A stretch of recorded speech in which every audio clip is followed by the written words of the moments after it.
Hello,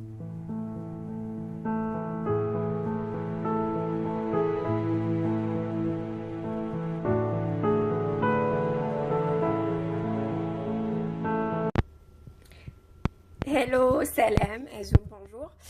Alors aujourd'hui je viens avec une pâte sablée qu'on va parfumer au citron.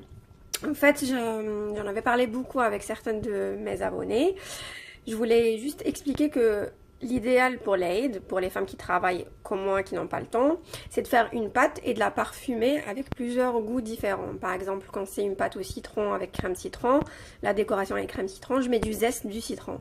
Quand je décore avec du chocolat et de la noisette par exemple, ben, à l'intérieur de ma pâte, je mets aussi de la noisette. Donc là, je vais vous montrer la base.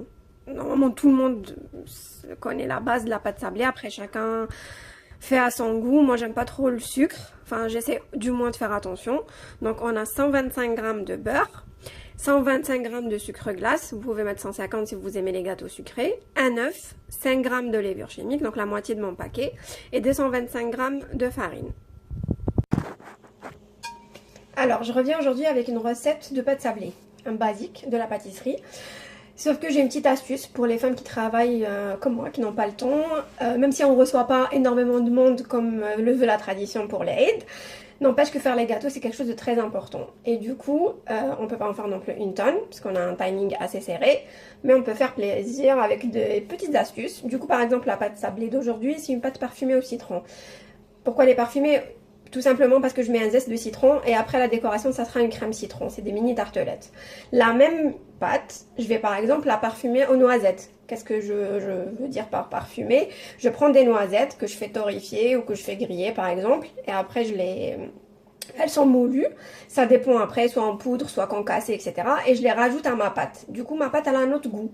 Et si j'ai envie qu'elle ait un goût de chocolat, je mets du cacao dans la pâte. Enfin voilà, c'est pas non plus des astuces de ouf. Mais pour celles qui le savent, tant mieux. Pour celles qui ne le savent pas, ben, ça peut leur faciliter la vie. Donc c'est la même pâte. Après, on change juste le parfum et ça nous fait des gâteaux différents qu'on peut décorer différemment. Donc par exemple, quand je fais une pâte noisette, ben, je décore avec du chocolat et une noisette. Si je fais par exemple, ou alors caramel, amande ou caramel pistache, enfin ça dépend.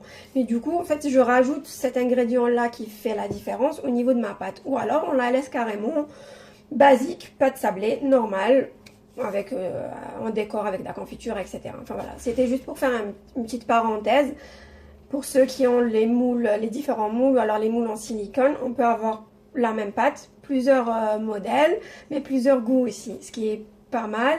Ça nous permet d'avoir une table variée avec plusieurs gâteaux, sans pour autant avoir passé des heures et des heures en cuisine. Après, c'est sûr qu'on a tous tendance à vouloir faire baklawa, vouloir faire la arayesh, vouloir faire tchalak l'arienne, etc. Après, c'est une question de temps, c'est une question de possibilité. Enfin voilà, c'est beaucoup plus une question de temps, tout simplement. Mais on peut quand même faire beaucoup de choses en peu de temps et faire plaisir et vivre l'Aïd comme les vivent nos parents, notre famille, etc. Voilà. J'ai déjà fait une petite partie ingrédients, je vais la rajouter à la vidéo, enfin je vais la rattacher à la vidéo, mais je le redis quand même. Donc on a 125 g de beurre, on a 125 g de sucre glace, certains peuvent mettre 150 si on aime le sucre. Chacun, on a un œuf entier, la moitié d'un 5 g de levure chimique, Noara, moi j'ai pas Noara, du coup nous on a vainé, ou autre, Auchan, etc. Et un zeste de citron, moi j'ai utilisé les deux citrons, donc j'avais citron jaune et citron vert, j'adore l'odeur du citron, donc voilà, je suis très très citron. Pareil, je peux traduire hein, le petit côté fun de Yasmine. Donc on a Ouzi, Simlaline, Skor, mais machi Skor pas cristallisé mais glace. Enfin voilà.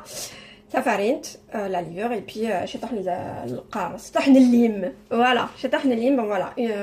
Blarabia, c'est pareil, zoubda, sukar naim, farina, bouchour, cette fois-ci du coup bouchour limoun. Voilà, ou baïdatoun. On commence par blanchir, donc en fait je mets mon beurre, mes 25 g de beurre, avec l'œuf, voilà, et on blanchit. J'utilise les mains, de toute façon mes mains sont propres, j'ai déjà désinfecté si jamais. Hein. J'ai plus de gants, hein, d'habitude je les achète, ou alors c'est ma belle-sœur qui m'en donne, elle est infirmière, mais là j'en ai plus, du coup ce sera blidin, le benaflidin. voire d'autres maghrébins disent que le goût c'est dans les mains. Ben voilà. Donc on mélange avec les mains. Voilà, on essaye de blanchir. Et on rajoute le sucre glace. Voilà, j'ai rajouté donc les 125 grammes de sucre glace d'y aller. Le sablé, il aime bien quand on utilise... Bon, il y en a qui utilisent le batteur, mais franchement, il n'y a pas mieux que les mains pour les sablés. Voilà. Et après, quand on a bien blanchi, sucre glace avec le beurre et les œufs, on rajoute le zeste de citron ou la farine et 225 grammes de farine. Alors je vous montre, voilà, la pâte elle est comme ça, elle est très tendre, je ne sais pas si vous arrivez à voir, voilà, c'est une pâte sablée quoi. Après, la différence c'est que voilà, à l'intérieur il y a du zeste de citron, c'est ce qui fait qu'elle sent le citron, ça sent trop bon, voilà. Si jamais, on fait la farine. On ramasse, on pétrit pas, du coup, c'est pas du pain, c'est une pâte sablée. Et après, on la met dans un film. Ça le film à kaki, dès lors le film. On l'aura 20 minutes au frigo, ça sera beaucoup plus intéressant pour la manipuler plus facilement. Voilà. Et après, je vais utiliser ce moule pour faire mes tartelettes, comme ça vous savez. Et au milieu, je mettrai une crème au citron. Je vous montrerai aussi, enfin, je ferai du moins les ingrédients pour la crème au citron, si jamais. Voilà. À tout à l'heure. Alors, pour la crème au citron, nous avons besoin de jus de citron. Donc là, j'ai pressé 2 citrons, un vert et un jaune. Après, ça, c'est selon le goût. Moi, j'aime bien quand c'est les deux. Et je vais le mettre là. Hop. Comme ça, c'est fait. On en aura besoin après. Et là, j'ai 2 œufs. Donc, j'aurai besoin de 2 œufs. 2 cuillères à soupe de maïzena. Donc, ncha. Zouj bed. Voilà, je vais faire ça comme ça. On va essayer de blanchir, enfin on va blanchir. Et on va rajouter les 100 grammes de sucre. Voilà. Et yalla, comme ça, comme ça, comme ça. Douro, douro, douro. Donc ça va être comme ça, crémeux, super lisse. Et bien blanchi. Je rajoute le zeste de citron que j'ai laissé. C'est facultatif. Les personnes qui n'aiment pas le zeste de citron ou alors qui n'aiment pas la texture, c'est pas un souci, mais moi j'aime bien. De toute façon, vu qu'on est déjà dans le citron, quitte à en mettre. Voilà. J'ai réservé 80 grammes de beurre de côté. On en aura besoin après. On va d'abord le mettre à tout petit feu. On va mélanger. On va mettre ce mélange. Donc le mélange des 2 œufs avec le sucre et la maïzena avec le citron sur le feu à petit feu jusqu'à obtenir une crème un peu épaisse. Je vous montre. Donc voilà, on va verser notre mélange avec le jus de citron. Comme ça. Et il faut tout de suite utiliser le fouet, tout de suite. Et voilà. Il faut fouetter, il faut laisser à petit feu. Il faut vraiment pas la laisser sans surveillance, hein, c'est une crème. تبفخها طرها في عقلها غير بالحنان غير بشويه. وكي تولي ثقيله, pour l'instant on est au début, qui تولي ثقيله à la fin, donc en fait quand la crème sera un petit peu épaisse, enfin épaisse la texture qu'on souhaite, on arrête de fouetter, on éteint le feu et on rajoute les 80 grammes de beurre. Donc je vous montre maintenant que la texture elle est crémeuse. Je ne sais pas si vous arrivez à voir si c'est assez clair. Je commence à rajouter le beurre. Voilà.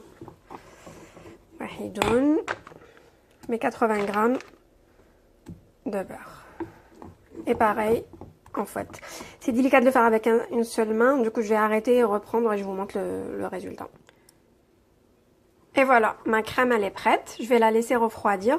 Le temps que la crème refroidisse, moi je vais prendre mes moules à tartelettes. Je vais commencer à faire une petite fournée. Et je vous montre comment mettre la pâte dans le moule en silicone. Ouais, certains vont me dire, ouais, c'est pas la peine, tout le monde le sait. Enfin voilà, je vous le montre quand même, on sait jamais, ça pourrait être utile pour quelqu'un. Voilà, à tout de suite. Alors du coup je vous montre, j'ai récupéré la pâte du frigo, enfin voilà, après l'avoir laissé reposer. Donc غادي تاعشين دقيقة ريحت باش تكون مليحة, puis facile à manipuler. Elle est toute belle, toute fraîche, تريح القارص. واحد صايم كلشي جاي بنين ويريح مليح. Donc on prend la pâte et on forme des boules. J'ai déjà préparé un film, parce que j'aime bien travailler sur des plans clairs, lisses, etc. Je vous montre le moule juste قدامي, comme ça tout est prêt. Je vais pas forcément montrer gaga les étapes parce que ça doit être long. Je vais juste vous montrer. Donc je vais faire une boule. Comme je suis à la pâte. On doit rouler le baïda rouler. Voilà, je fais une boule. À la hasab le moule taille. Je le connais donc je sais très bien que tu fais de la boule. Je vous montre un seul exemple. Après ça sera pareil. Pour faire vite et gagner du temps, en général je fais d'abord quand même les boules taille. Donc je prépare mes boules en premier. Ensuite je fais mon moulage. Enfin voilà, je façonne, ça dépend, j'ai plusieurs moules en silicone. Je prépare mes pâtes, je fais mes boules et ensuite je mets le moule. Pourquoi? Parce que pour gagner du temps. On fait une tâche, enfin, étape par étape, tâche par tâche. Si on commence à faire les boules, le moule, les moules, on perd du temps. L'idéal c'est de gagner du temps. Voilà. Surtout les mamans. Ça va pour l'instant, son papa s'en occupe, mais voilà. Donc on met là. Comme ça, et on aplatit pour celles qui ne savent pas utiliser les moules en silicone. Donc il y a des gens qui savent pas le faire, on leur montre comment faire. On est tous là, on est toutes là pour apprendre. Nul n'est parfait. Et on n'arrêtera jamais d'apprendre. Ici on peut partager des astuces et des idées, on est toutes preneuses. Et voilà, ça doit être comme ça. On fera pareil avec le reste du moule et je reviens.